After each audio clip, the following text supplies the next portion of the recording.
வணக்கம் நண்பர்களே. கம்போடைய பார்ட் 2 வீடியோவை நம்ம இன்னைக்கு பார்க்கலாம். 1960ல் ஏற்பட்ட பசுமை புரட்சி காரணமா அரசு நெல் மற்றும் கோதுமை பொருட்களுக்கு முக்கியத்துவத்தையும் மானியத்தையும் கொடுத்திருக்காங்க. இதன் விளைவாகவே கம்போடைய விளைச்சலும் பயன்பாடும் குறைஞ்சிட்டே வந்திருக்கு. நகரத்துல வாழக்கூடிய குறிப்பிட்ட தலைமுறைக்கு இதோடைய பயன் பத்தி தெரியாமலே போயிருக்கு. நீண்ட வருடங்களுக்கு பிறகுதான் சமூக ஆர்வலர்கள் மூலமா கம்போடைய மருத்துவ நன்மைகளும் முக்கியத்துவமும் நமக்கு தெரிய வருது. கம்போடைய மருத்துவ நன்மைகள்னு நம்ம பார்த்தோம்னா நார்ச்சத்து, இரும்புச்சத்து, பொட்டாசியம், மெக்னீசியம், கால்சியம் போன்ற எண்ணற்ற சத்து நிறைந்தது. அது மட்டும் இல்லாம இயற்கையாவே உடல் குளிர்ச்சி தரக்கூடிய ஒரு உணவாகவே இருக்கும்.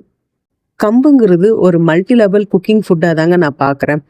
ஒரு ஹெல்த் ட்ரிங்காக பார்த்தீங்கன்னா கம்பங்கஞ்சி இருக்குது, கம்பங்கூழ் இருக்குது.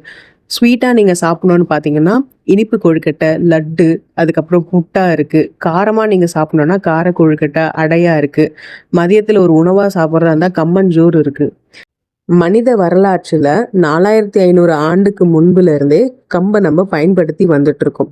இப்படிப்பட்ட சிறப்பு வாய்ந்த இந்த கம்பை உங்களுடைய நாள்தோறும் உணவுல சேர்த்து அதோடைய மருத்துவ நன்மைகள் உங்களுக்கு மட்டும் பயன்பெறாதுங்க. உங்களுக்கு அடுத்து வரக்கூடிய தலைமுறைக்கும் இதோடைய மருத்துவ நன்மைகள் கண்டிப்பா போய் சேரும்.